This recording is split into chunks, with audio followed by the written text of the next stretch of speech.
ইসলামের পরে ইয়াকুব। ইয়াকুব তার নাম হচ্ছে বানু ইসরাইল, তার নাম হচ্ছে ইসরাইল।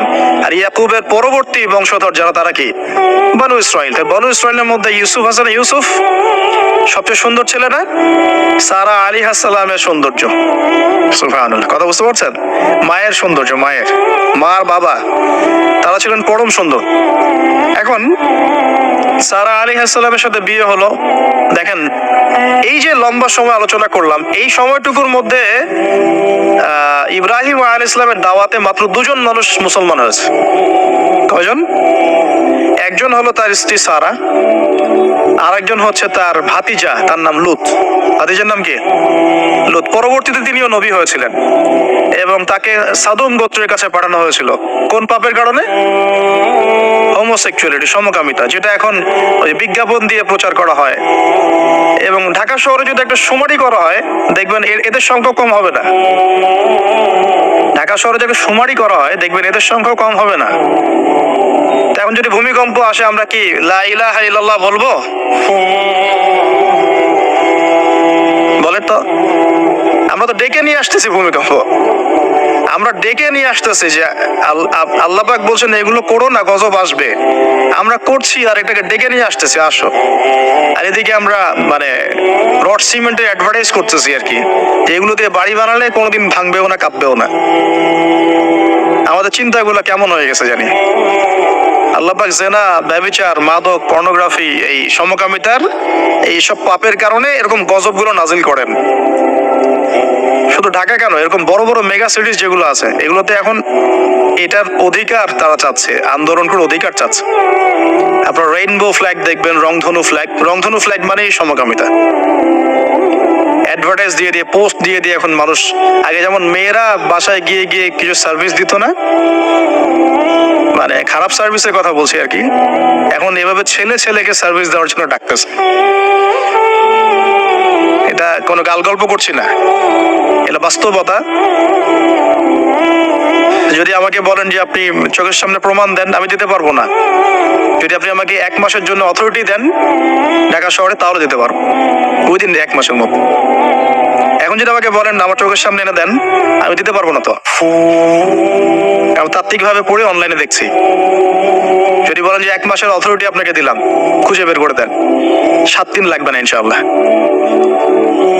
তো কথা হচ্ছে এটাই, যে এই যে সাদুম গোত্রের কাছে পাঠানো হচ্ছে লূত আলাইহিস সালামকে সমকামিতার পাপের কারণে, পরবর্তীতে এই কওমটাকে ধ্বংস করা হয়েছে। আল্লাহ পাক এমন ভাবে ধ্বংস করেছেন যেটা ইতিহাসে কখনো করেন নাই। ফেরেশতাদের পাখা দিয়ে আল্লাহ পাক মাটিকে উপরে তুলে আবার উল্টা দিকে দাফন করে দিয়েছেন, আকাশ থেকে পাথর বর্ষণ করেছেন। এখন এইটা যদি সারা বিশ্বে ছড়িয়ে পড়ে, তাহলে ওই রকম শাস্তি আবার আসবে না? স্বাভাবিক না? এটা আসতে পারে। আর এটার মূল কেন্দ্র হচ্ছে পশ্চিমা সভ্যতা। এখান থেকে সারা দুনিয়া ছড়িয়ে পড়তেছে। বাংলাদেশের মতো মুসলিম কান্ট্রিতেও দিন দিন সমকামিতা বাড়ছে। আমাদের বোনদের, আমাদের ভাইদের, গার্ডিয়ানদের অনেক বেশি সচেতন থাকা দরকার। কোন কোন ক্ষেত্রে মাদ্রাসার মধ্যেও দেখা গেছে এগুলা, হিপসখানাতেও দেখা গেছে এগুলা। পর্নোগ্রাফির কারণে এগুলো হচ্ছে। পর্নোগ্রাফির কারণে মানুষের রুচি বিকৃত হচ্ছে এবং সে নারী, পুরুষ, গরু, ছাগল, হাঁস, মুরগি কোনো কিছু তোয়াক্কা করছে না।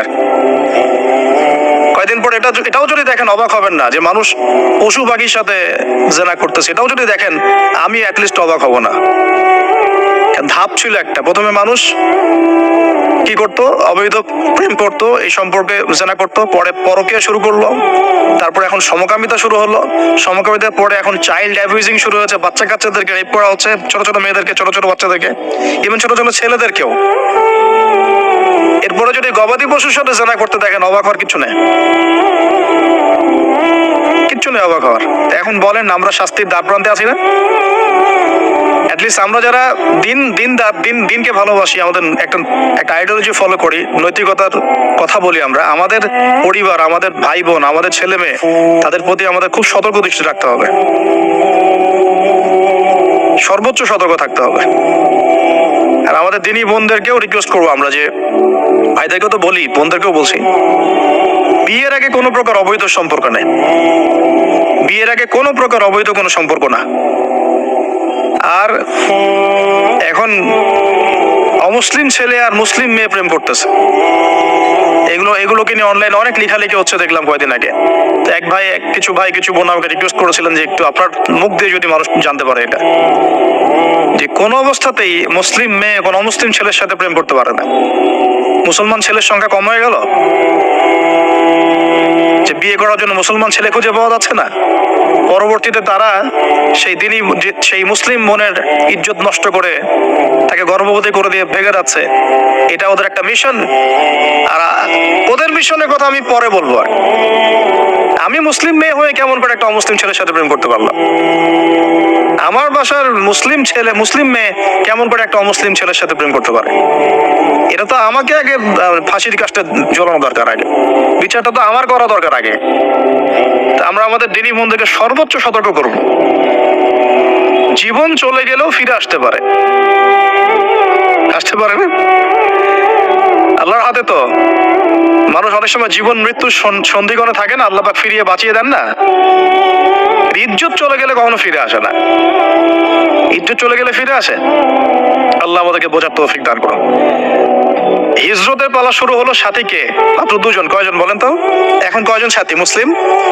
দুজন, সারা আলাইহিস সালাম এবং লূত আলাইহিস সালাম। এবার হিজরতের পথে একটা ঘটনা আছে। হিজরতটা হয়েছে কোথায়? ব্যাবিলন থেকে কেনানে। কোথায়? কেনান কোন জায়গা? এটা শামের অন্তর্ভুক্ত একটা জায়গা। শাম মানে শুধু সিরিয়া নয়, বরং এটার একটা বড় ব্যাপ্তি আছে। প্যালেস্টাইন, জেরুজালেম এর অদূরেই শামের মধ্যেই, প্যালেস্টাইন জেরুজালেমের অদূরেই এই কেনান একটা জায়গা ছিল। এখানে খালিল নামে একটা জায়গা এখনো আছে। কি নামে? খালিল, বর্তমান নাম খালিল। ইব্রাহিম আলাইহিস ইসলামকে কি বলা হয়? খালিলুল্লাহ, আল্লাহর খালিল। ওই নামটা কিন্তু এখনো এখানে আছে আর কি। এখানে হিজরত করা হয়।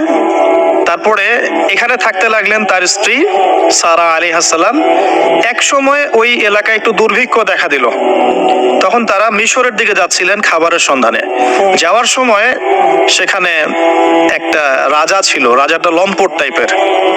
লম্পট রাজা বোঝেন কিনা? যারা নারীর নেশা খুব আর কি, যে মেয়েকেই দেখে তাকে তুলে নিয়ে যায়। এগুলো নতুন পাপ না। ইতিহাসে যেগুলো দেখতে এখন যেগুলো হচ্ছে, এগুলো হিস্ট্রিতে ছিল, আগেও ছিল। কোরআনে এগুলো সবগুলোকে কেন ব্যাখ্যা করা হয়েছে? কারণ শেষ জামানায় শেষ নবীর উম্মতে এগুলো সবই হবে। শেষ নবীর উম্মতের সময় এই সবগুলো রিপিট হবে, কারণ আল্লাহ পাক সব জানিয়ে দিয়েছেন আমাদেরকে কি হয়েছিল আগে। আমরা হচ্ছে সামারি, পাপের সামারি। সারা ওয়ার্ল্ডের যত পাপ ছিল এগুলো সামারাইজিং করা হয়েছে এই উম্মত হবে, এগুলো উম্মতের মধ্যে। এই জন্য আল্লাহ পাক সতর্ক করেছেন বারবার। এখন এই রাজা সারা আলাইহিস সালামের দিকে চোখ দিল। এখানে আমাদের দিনী বোনদেরকে একটা মারাত্মক নসিহত করতে চাই। এটা আমি পড়ছিলাম যখন গত 3 দিন থেকে, আমি 2বার এখানে পড়তে পড়তে থেমে গেছে। সারা আলাইহিস সালামকে যখন কিডন্যাপ করা হয়েছে তখন দুটো কাজ হয়েছে এখানে। এক, ইব্রাহিম আলাইহিস সালাম সাথে সাথেই তিনি নামাজে দাঁড়িয়ে গেছেন। ইব্রাহিম আলাইহিস সালাম কি করেছেন? নামাজে দাঁড়িয়ে গেছেন। আর সারা আলাইহিস সালামের দিকে যখন হাত বাড়াচ্ছে এই আপনার লম্পট বাদশা, সারা আলাইহিস সালাম সময় চেয়েছেন যে আমি নামাজ পড়বো, আমাকে নামাজ পড়ার ব্যবস্থা করে দেয়া হোক। সারা আলাইহিস সালাম ওযু করে এসেছেন, ওযু করে নামাজে দাঁড়িয়েছেন। দাঁড়িয়ে 2 রাকাত নামাজ পড়ে আল্লাহর কাছে দোয়া করেছেন, আল্লাহুম্মা ইন কুনতা তাআলাম, হে আল্লাহ আপনি যদি জানেন যে ইন্নী ক্বাদ আহসানতু ফারজি ইল্লা যাওজি, আমি আমার লজ্জাস্থানকে হেফাজত করে রেখেছিলাম, সতীত্বকে কখনো নষ্ট করিনি, শুধু আমার স্বামীর হক আমি স্বামীকে দিয়েছি। মানে আমি আমার স্বামী ছাড়া অন্য কারো কাছে আমার সতীত্ব নষ্ট করি নাই। যদি আপনি এটা জেনে থাকেন, আল্লাহ ফানসুরনি, আল্লাহ আপনি আমাকে সাহায্য করেন, ওয়ালা তুসমিত আলাইয়া হাযাল কাফির, আমার উপরে এই কাফেরকে আপনি বিজয়ী করেন না। এই দোয়াটা দিনী বোনরা মুখস্থ করে রাখতে পারেন। কারণ অনেকেই চলতে ফিরতে উঠতে বসতে অনেক রকম হ্যারাসমেন্টের শিকার হন। যদি আপনি সতীত্ব রক্ষা করে চলতে পারেন তখন আল্লাহর কাছে দোয়া করবেন, আল্লাহ আপনি যদি জেনে থাকেন আমি আমার সতীত্ব রক্ষা করেছি, আমি অনেস্ট, আমি আমার সতীত্ব রক্ষা করেছি, কারো সামনে আমি আমার সতীত্ব নষ্ট করি নাই, আল্লাহ আপনি এই জালেমের এগেইনস্টে, এই কাফেরের এগেইনস্টে, এই ফাসিকের এগেইনস্টে আমাকে সাহায্য করেন। এই দোয়া করার সাথে সাথেই এই বাদশার হাতটা অবশ হয়ে গেছে। হাত আর আগাচ্ছে না, হাত প্যারালাইজ হয়ে গেছে। পড়ে গেল সে। তখন আবার তিনি দোয়া করছেন সারা আলাইহিস সালাম, আল্লাহ এখন যদি সে মারা যায় তার মানুষ মনে করবে আমি মেরে ফেলছি। তখন আল্লাহ পাক তাকে ছেড়ে দিলেন, ভালো হয়ে উঠলো। আবার ওই যে বললাম পশুর স্বভাব তো কখনো ঠিক হয় না, আবার হাত দেওয়া শুরু করলো, চেষ্টা করলো, আবার অবশ হয়ে গেল। এভাবে 3-4 বার চেষ্টা করেছে। এরপরে যখন পারছে না তখন সে বলছে যে আমার সামনে কোন শয়তানকে তোমরা নিয়ে আসছো, সে তার ভাষায় বলছে আর কি, আমার সামনে কোন শয়তানকে হাজির করছো, একে নিয়ে যাও আমার সামনে থেকে। তো ছেড়ে দিল। তারপরে সাথে হাজারা আলাইহিস সালামকেও মানে হাদিয়া হিসেবে দিয়ে দিয়েছে, একে নিয়ে যাও।